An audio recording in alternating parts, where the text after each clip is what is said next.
So to talks, hope your weekend went well. Today I have a very very special guest with me, Mr. and Mrs. Onyeka Okereke. Please introduce yourselves. I am Onyeka Chukwu Okereke. My friends call me Mosky, and this is the very beautiful Mrs. Okereke. She do the name. Awesome. All This right. time this is Anita Naika, okay. Awesome. So Anita, please, what do you do? Um, I'm a businesswoman. I run a couple of businesses, but I'm majorly in the food entrepreneurial space. So I have a food blog. I have a breakfast delivery company as well. All right. And Onyeka, please, what do you do? I'm the HR support manager at one of the multinational FMCGs in Nigeria. Fantastic. Today we will be discussing handling long distance in marriage. And these wonderful people here, I chose them because they find themselves in that situation, but they found a way to bridge the gap. So today we'll be discussing what is marriage and how they've been able to manage it over time. As we all know, marriage is an institution created by God and it's meant to remain sacred at every point in time. But life has brought us to a point whereby situation we find maybe one spouse in one state and the other spouse in another state, and a lot of people, their marriages, it has either been broken or affected by this. Today, Onyeka will be telling us how the journey started. So before that, how long have you both been married for? No, I got married on 16th of September 2017, so that's make it 3 years in August. Yeah, a few weeks. Yeah. Awesome. So how would you say marriage has changed your lives? It changed a lot of things. For the both good and bad, but more the good. Anyways, some things that just need to change when you get married. A lot of things you need to get used to. If you're always used to doing things alone, you learn that now there's another person you need to put into consideration. So a lot of things have to take the back burner, and some other things have to be move up the priority scale. So it's not been easy, but we thank God so far for how far we've come. Awesome. Anita, do you have anything to say? I mean, for me, marriage didn't change much. To be honest, marriage didn't change much for me. It was just more, for me, it was just the only thing that I'd say changed for me in marriage was the responsibilities I took on. So not particularly, I think unlike a lot of people, I was so prepared for marriage that it didn't hit me different. It hit me how I expected it to hit me. So nothing changed except I knew I was now responsible for, of course when I had my child, for somebody else. And then I knew that, okay, maybe stuff like, oh, this house, nah, you're not responsible for it, that kind of thing. But it wasn't a drastic change for me, maybe because he's a guy, but for me it wasn't. Yeah. All right. Okay. So this long distance, Anita, was it before the marriage or it happened during the marriage? It happened during the marriage. Okay. So when he told you that he had to be transferred to another state, how did you take it? Cried. I remember that day vividly. I think it was a Thursday. It was a Thursday and he had come back from work. His commute to work is quite a distance. So when he comes back, I just go straight into the kitchen and try to make him something to eat. I was heavily pregnant, probably a month to my due date. I was in the kitchen trying to make him something to eat, and then he came to the kitchen in his full work clothes. He hadn't changed. And he said, I can say it now, I might picture him, like I remember him, the poorly lit kitchen. I remember him leaning on the counter and, moving his mouth. I'm like, huh? What are you saying? He said, I have to move. I said, move to where? And he said, they said he had to move to Aba. And I know now you have to be joking. You're joking, you know. And that was it. Oh. Of course, I mean, we tried to not be moved, but nothing much changed from the moment that he had told me that he was going to move. So are you trying to say that distance didn't affect your relationship? No, we haven't come to that. Distance, of course, affected our relationship, but it's just... So the relationship that I always had with Onyeka, we're very close. We're like siblings. We're a bit closer than siblings, if it's anything, because we're married and then siblings. So we have, the dynamics of our marriage is very close. So it affected me, or it affected us in terms of proximity, but not in terms of our relationship. To be honest, nothing changed in our relationship. We're still as close. It just means that if you were in Lagos and maybe we were talking 5 times during the day and by 8 o'clock he's back home, what that meant was 5 times during the day and maybe extra 5 during the night time because now he's not here. Yep. You know. So in terms of our relationship, no, nothing. There wasn't any strain. You know, there hasn't been any strain. He's been away for 2 years now. Wow. And there hasn't been any strain in our marriage. There hasn't been any strain in our relationship. There's just been the emptiness of him not being at home. So you find that when he's at home, everything is bubbling. So it's almost like the lights come on. You'd even hear my nanny tell me, Auntie, have you noticed that when Uncle is around, everything's just happy. It's almost like the pictures, frames are happy and the chairs are happy and everything is happy, you know. And once he leaves, I just crawl back into my shell. I'm always in my room, working in my room or watching TV, and then the kid is always just playing by herself. Everybody just goes quiet. In same essence, like the lights literally go out because like Uncle is not around, there's no point putting on, you know, all the lights and all this. So yeah, so that's just what really changed in our marriage. Nothing much. The responsibilities still remain the same. You know, I mean, I don't have to cook dinner for him, Yeah. but nothing. Alright, what do you think? Come here. She said almost everything. For me, it was just going back to being We could. partially single. Yeah. I'm telling you, the only good thing, the only difference was when I was still single, while we were dating for 1 night, at least we're in the same state. Yes, she officially wasn't, we weren't married, she wasn't sleeping over at my house, but we're in the same state, so I could always see her. When I'm in another state, I didn't think about what I'm going to make, to eat.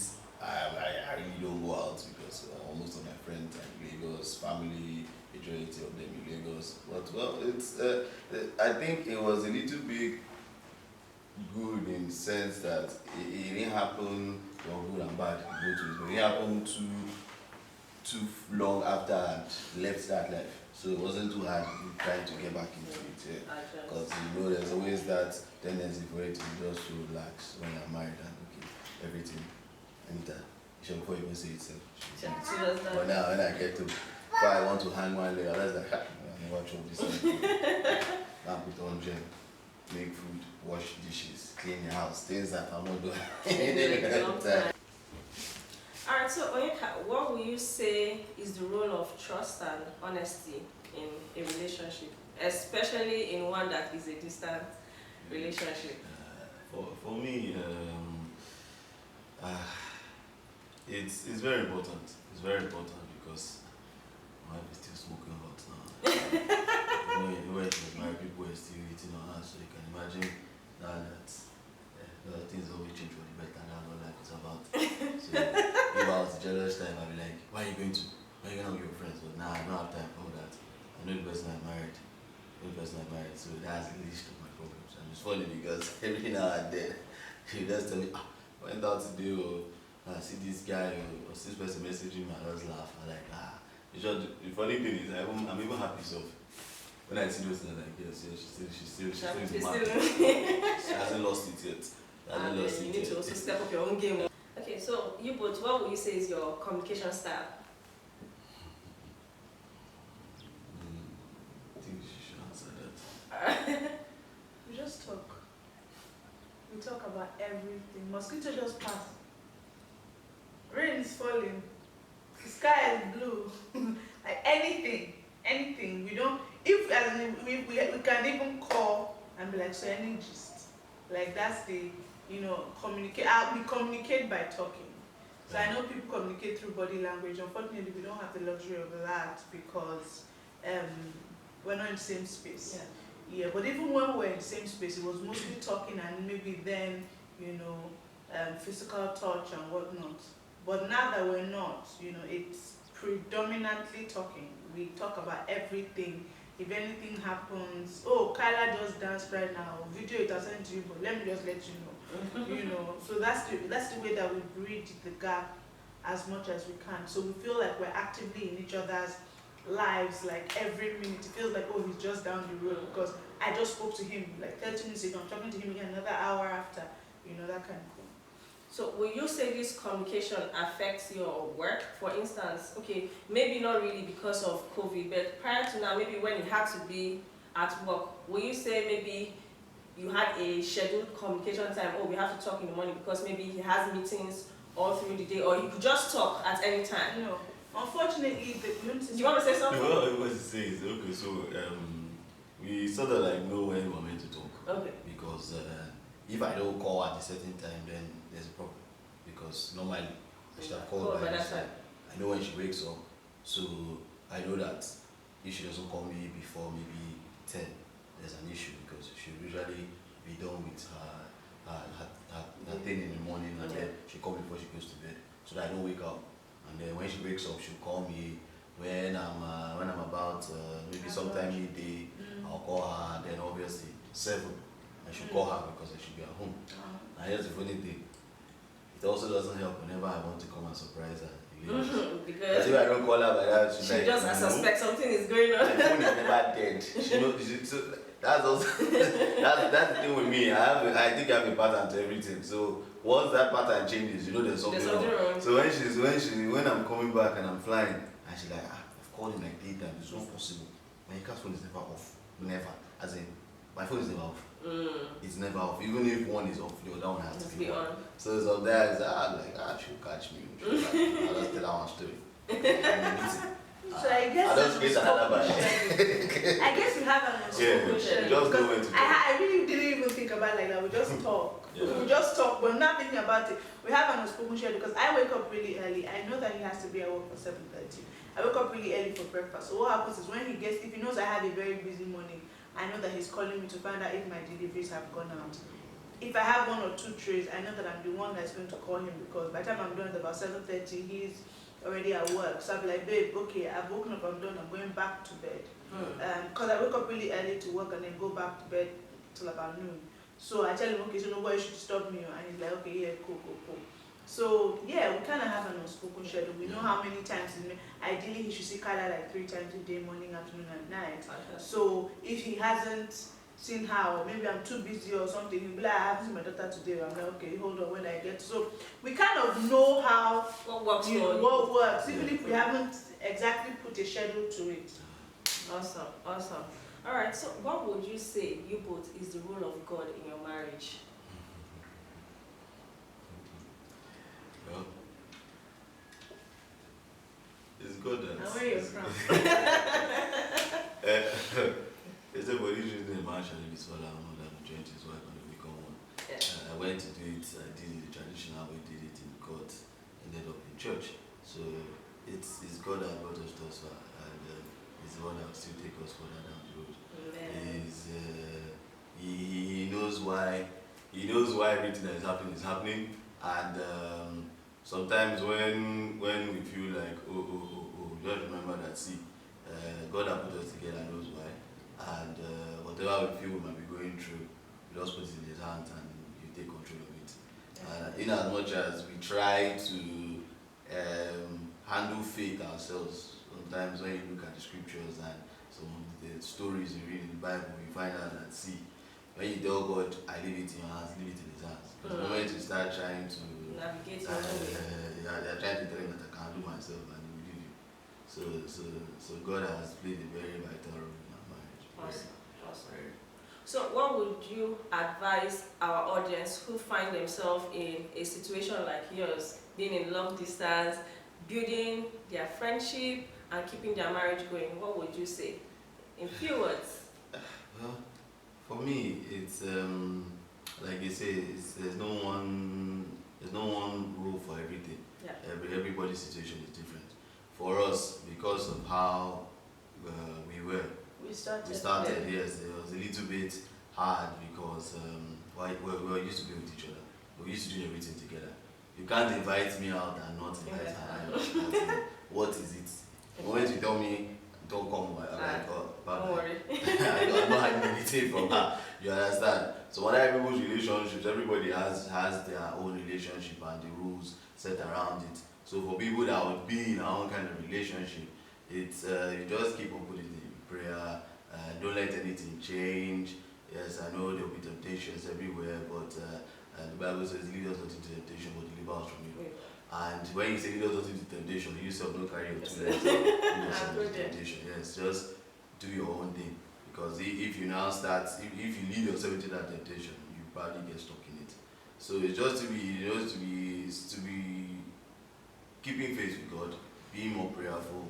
You know, for me, the distance has maybe made me a little bit closer to God because normally when I'm at home, I just come back and we just watch TV or something. But there I have a little bit more time, so at least I try to.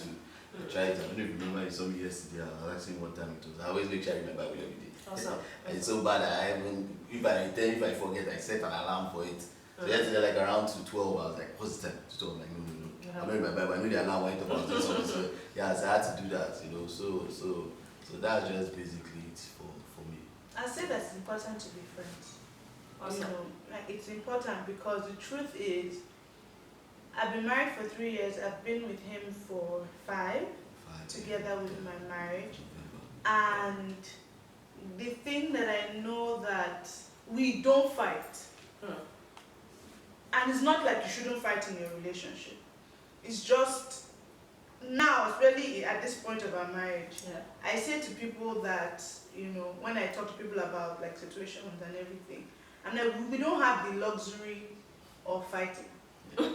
We don't. We just don't have that. As far as I'm concerned, it's a luxury right now. Because we're already not in the same space. So the least that we can do is be in love with each other through this distance. Because so that when I go off the phone, I can smile at the memory of the conversation that we just had and whatnot. It's different when you're in the same space and you smile. You're going to sleep on the same bed. So when you're done, do you understand? You can now, even if it's not today but tomorrow. But now we don't have that luxury of seeing each other. So if you vex at the big bed and me and you will sleep with probably baby in the middle, only me will just lie down there. So it's double kasala for me as far as I'm concerned. So I don't have the luxury of fighting. So it's a quick to apologize, quick to do you understand? So that we can smile and say I love you before we go to bed and then hold on to that, thought of it. So I think friendship is important because if you have a relationship where it's very staunch or very rigid, you don't have that communication, you definitely will not be able to get through those fights. And once you can't get through those fights, it just goes downhill from there. And I want to add 2 things. I can't remember the scriptures, but he said, don't let the sun go down. I bet some they go down. And then the other one is when I can't remember what part it is in the Bible, but when you are going to give a gift to God at the altar, and then you I read that you have an issue. You have to leave it there. So I'm like, every time I'm like, you want us to fight, and then you want to pray today, and tell God that I want something. You're setting yourself up for when we're in the same space, some can go down. Because we know that some will rise again. But now that we're not in the same space, don't look because the distance is too much. There's first sun and there's now night. It's just really so, Actually, the argument is a luxury. It's a luxury, like I can't even afford it because there's so many, then, okay, like here in the house, let's imagine that it was time to pay the service charge and maybe I'm cash trapped. Because in our house, the finances, we don't really have boundaries. So let's imagine that I'm cash trapped and I don't have cash, or he's cash trapped and it is not liquid at the time. At least if we were in the same house and we're fighting, when Isha comes back and he looks at the meter outside, he'll remember that there's no light and then he'll move, But when you're not fighting all those nonsense fights, and I don't have the money. How am I not going to call him to now? You know this kind of thing. Or you get, so there's no time for that. Or Kyla is ill, or you know the can is something. So there's no time for that. It has to be constant communication to bridge the gap of distance. So yeah. So you've heard it all. Friendship is key, communication is key, and most importantly, God. You must place God in your marriage, you must place God in your relationship so that you can be able to bridge the gap. Don't forget to subscribe, like, comment, and share. Do have an amazing week. Bye.